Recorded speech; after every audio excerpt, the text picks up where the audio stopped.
Buat kalian yang baru bergabung, jangan lupa klik tombol subscribe dan aktifkan lonceng notifikasinya agar tidak ketinggalan video-video terbaru dari channel ini.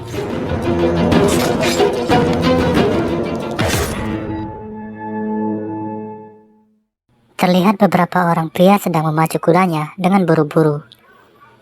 Dia adalah Raja Kuang He yang beberapa hari ini melarikan diri dari kejaran pasukan kerajaan yang memberontak.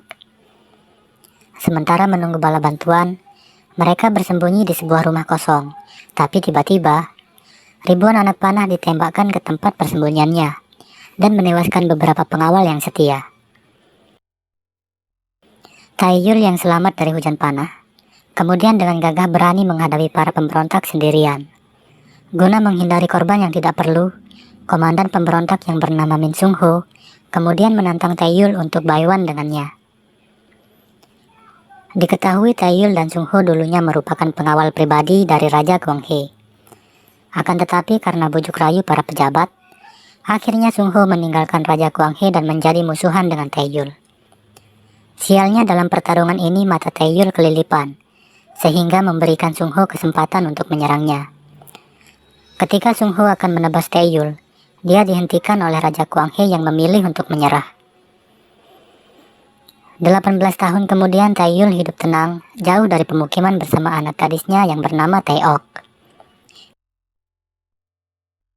Suatu hari ketika sedang berburu, penyakit Taiyul kambuh dan hampir membuatnya pingsan. Karena kondisi matanya sudah sangat parah, mereka disarankan untuk pergi ke Hua Sintang guna mencari obat. Si tabib yakin bahwa mereka akan mendapat obat jika menyebut namanya. Taeok berusaha membujuk ayahnya agar mau pergi ke Hua Sintang. Namun entah mengapa ayahnya menolak pergi ke sana, yang membuat Taeok menjadi bingung. Setelah mengancam akan pergi sendiri, Taiyul akhirnya mengalah dan setuju untuk pergi bersama Taeok. Keesokan harinya mereka pun turun gunung dan pergi menuju Hua Sintang. Saat melewati pasar, Taeok melihat ada keributan dan karena penasaran, dia pun berjalan mendatanginya.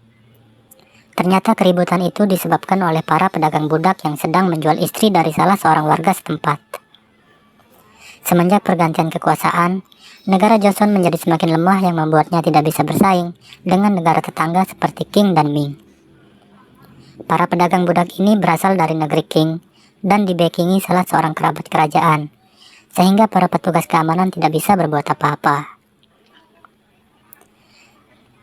Di tempat lain, seorang pejabat Joseon bernama Lee Man-hyuk sedang menjamu utusan dari negeri Qing.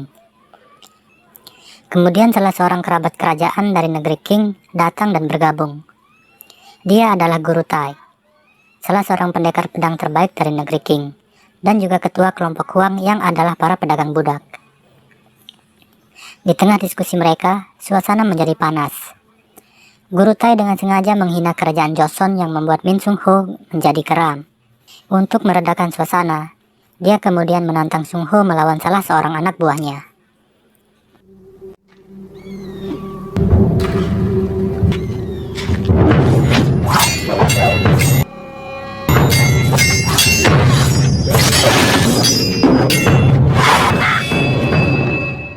Duel dihentikan ketika pedang Sung Ho hampir menusuk leher lawannya. Guru Tai dan anak buahnya kemudian pergi meninggalkan perjamuan itu. Taeok yang telah tiba di Hua Sintang harus kecewa ketika pemilik Hua Sintang yang bernama Hwason tidak memberi obat yang dibutuhkan ayahnya. Mereka pun pergi dengan kesal karena merasa telah ditipu oleh si tabib. Guru Tai datang ke Hua Sintang untuk menawarkan bisnis perdagangan budak kepada Hwason. Namun Hwason menolaknya secara halus. Merasa omongan Guru Tai semakin lama semakin ngaco, Hwason kemudian pergi meninggalkannya. Malam harinya, Hwason dipanggil pejabat Lee untuk datang ke rumahnya. Pejabat Lee meminta bantuan Hwason untuk dicarikan seorang anak gadis guna dijadikan anak angkat. Hwason menyanggupinya dan berpikir jika Taeok adalah calon yang tepat. Keesokan harinya Hwason mendatangi tempat Taeok menginap. Taeok terlihat kesal ketika melihat Hwason SKSD dengannya. Hwason mengatakan bisa membantu mendapatkan obat untuk ayahnya. Mereka kemudian pergi ke rumah pejabat Lee. Taeyul yang baru pulang silaturahmi dari rumah teman lamanya tidak menemukan Taeok di penginapan. Setelah mengetahui bahwa Taeok pergi bersama Hwason, dia pun segera menyusulnya. Pejabat Lee menyampaikan maksudnya untuk mengadopsi Taeok.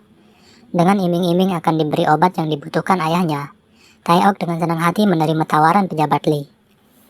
Hwason dan Taeok kemudian pamit untuk pulang ke Hwasintang. Sungho yang baru tiba di rumah pejabat Lee terlihat terpana ketika berpapasan dengan Taeok. Bukan karena Taeok cantik atau Hwason yang mirip anggota Blackpink, melainkan karena ikat rambut yang dipakai Taeok tidak asing bagi Sungho. Pejabat Lee kemudian memberitahu Sungho bahwa Taeok adalah anak angkatnya. Saat tiba di Hwasintang, terjadi keributan yang disebabkan oleh anak buah guru Tai. Om-om ini menelanjangi pelayan wanita di sana dan memaksa melayani mereka. Hwason yang tidak bisa menahan amarahnya langsung menyerang bersama pengawalnya. Tapi melawan satu orang saja sudah membuat mereka tak berdaya. Taeok datang dan melempar si brewok dengan batu yang membuat pipinya terluka. Si brewok yang murka langsung menyerang Taeok, tapi tiba-tiba Taeyul muncul dan mengatakan, namanya juga anak kecil. Dia kemudian meminta maaf kepada brewok atas perbuatan anaknya. Si brewok akan memaafkan Taeok jika Taeyul minta maaf sambil berlutut. Taeyul pun menuruti kemauan si brewok, tapi si gundul di belakang brewok langsung menyerang Taeyul. Akhirnya Taeyul menunjukkan kemampuannya. Si gundul dianiaya dengan hanya tongkat kecil yang dibawanya. Mereka pun hanya bisa tersipu malu karena telah menyinggung orang yang salah. Di kejauhan, Sungho yang melihat kemunculan Taeyul kemungkinan sudah bisa menyimpulkan siapa sebenarnya Taeok. Di malam hari, Taeyul kemudian menceritakan kebenaran tentang Taeok yang ternyata bukanlah anaknya. Taeok adalah putri dari Raja Kwanghe yang dulu dikudeta oleh para pejabatnya yang haus akan kekuasaan. Dan Taeyul adalah pengawal yang dipercayakan untuk merawatnya. Taeok yang tidak ingin lagi menjadi beban bagi Taeyul, akhirnya diam-diam pergi meninggalkan Taeyul menuju rumah pejabat Lee. Tapi, ternyata keputusannya ini adalah awal dari bencana bagi dirinya. Keesokan paginya, anak buah guru Tai menceritakan bahwa mereka telah dikalahkan oleh seorang pendekar misterius yang sangat hebat. Guru Tai yang penasaran langsung mengirim pasukan terbaiknya untuk menemukan pendekar misterius itu. Selanjutnya dia menugaskan si brewok dan kawan-kawan untuk mengundang Sungho ke tempatnya. Guru Tai tertarik dengan kemampuan pedang Sungho dan ingin agar Sungho bisa bergabung menjadi pengikutnya. Dia pun menawarkan harta, tahta, wanita bagi Sungho. Tapi Sungho yang setia pada tanah air beta menolak tawaran Guru Tai dan langsung pergi dari sana. Sebenarnya Sungho sangat kecewa dengan pemerintahan yang sekarang. Para pejabat terlalu mementingkan diri sendiri dan tidak memperdulikan rakyatnya. Lebih parah lagi, dana bansos pun mereka korupsi yang notabene-nya diperuntukkan bagi rakyat miskin dan kurang mampu. Sungho sangat menyesal telah membantu menggulingkan Raja Kwanghe. Dia pun memutuskan pensiun dari pemerintahan dan menjalani hidup apa adanya. Di tempat lain, Taeyul yang tidak mendapati Taeok di penginapan memutuskan untuk mencarinya.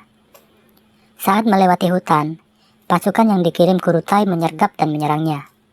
Taeyul yang sedang buru-buru, tanpa basa-basi langsung membantai mereka. Utusan dari negeri Qing mendatangi Guru Tai dan memperlihatkan surat yang dikirim oleh pejabat Lee. Guru Tai menjadi murka setelah mengetahui bahwa pejabat Lee ingin dia mati. Malam harinya, Guru Tai datang bersama pasukannya dan membantai orang-orang di rumah pejabat Lee. Taeok pun diseret dan hampir mati dipenggal Guru Tai yang menyangka Taeok adalah anak pejabat Lee. Di sini akhirnya diketahui maksud pejabat Lee ingin mengadopsi Taeok. Ternyata dia ingin menyamarkan anak kandungnya agar selamat dari konflik dengan negara Qing.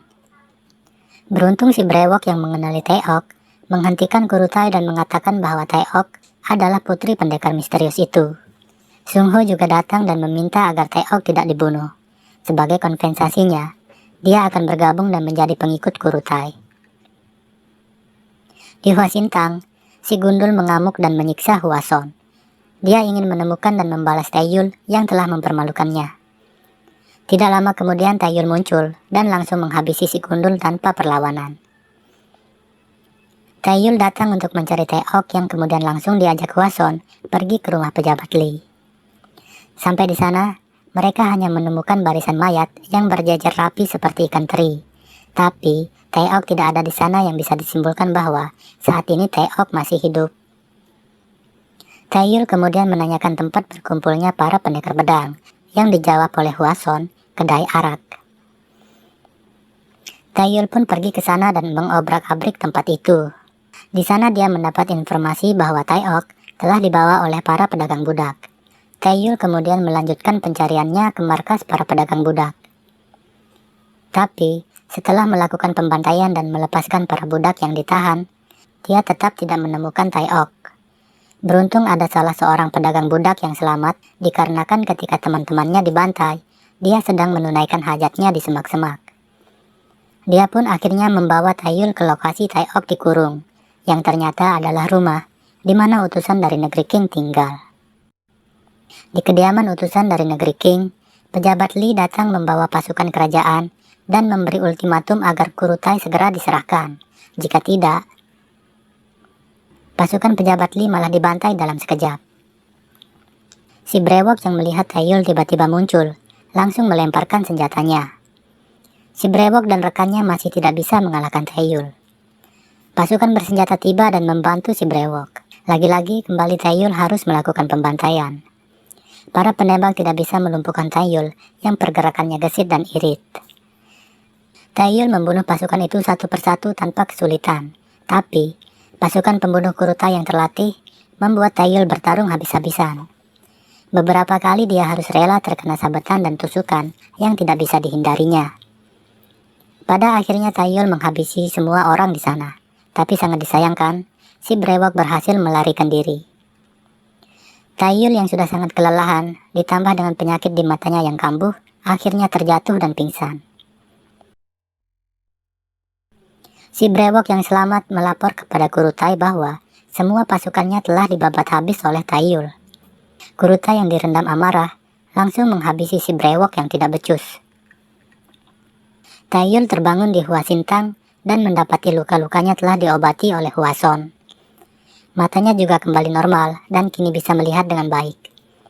Hwason menyarankan agar Taeyul istirahat dulu, tapi karena sangat khawatir akan keselamatan Taeok, Taeyul pun pergi tanpa basa-basi. Taeyul lalu pergi mengunjungi teman lamanya yang adalah seorang pandai besi. Di sana dia diberitahu jika kelompok Kurutai ada di dermaga. Dia juga diberikan pedang baru yang mirip dengan pedang lamanya. Tak ingin menghabiskan waktu, Taeyul pun memacu kudanya menuju dermaga. Sampai di dermaga, dia dihadang oleh Sung Ho yang memintanya untuk menyerah, tapi Taeyul pun bertarung kembali melawan Sung Ho setelah sekian tahun lamanya. Namun Taeyul yang dulu bukanlah yang sekarang. Taeyul mengalahkan Sung Ho tanpa membuatnya terluka, tapi Kurutai muncul dan membunuh Sung Ho yang dianggap tidak berguna. Kurutai kemudian menantang Taeyul untuk bayuan dengannya. Jika Taeyul menang, maka Taeok akan dibebaskan tanpa syarat. Taeyul pun mengikuti Kurutai ke arena di mana telah hadir utusan dari negeri King, Sung Ho dan pengawalnya, dan Taeok yang dijaga ketat oleh harem Kurutai. Melihat Taeok yang diperlakukan layaknya hewan peliharaan, membuat Taeyul tidak fokus melawan Kurutai. Beberapa kali dia terkena sabetan pedangnya. Tapi dengan semangat baja dan tekad besinya, Taeyul berhasil menipu pergerakan Kurutai untuk mendekati Taeok dan menebas leher harem Kurutai. Kurutai yang kalap melihat haremnya terkapar, menyerang dengan membabi buta tanpa memperhatikan kode etik perpedangan yang membuat lehernya tersayat dan dadanya tertusuk pedang Taeyul yang mengakhiri hidupnya. Selesai sudah perjalanan Taeyul menyelamatkan anak gadisnya dari perbudakan.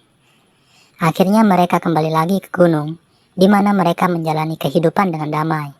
Dan film pun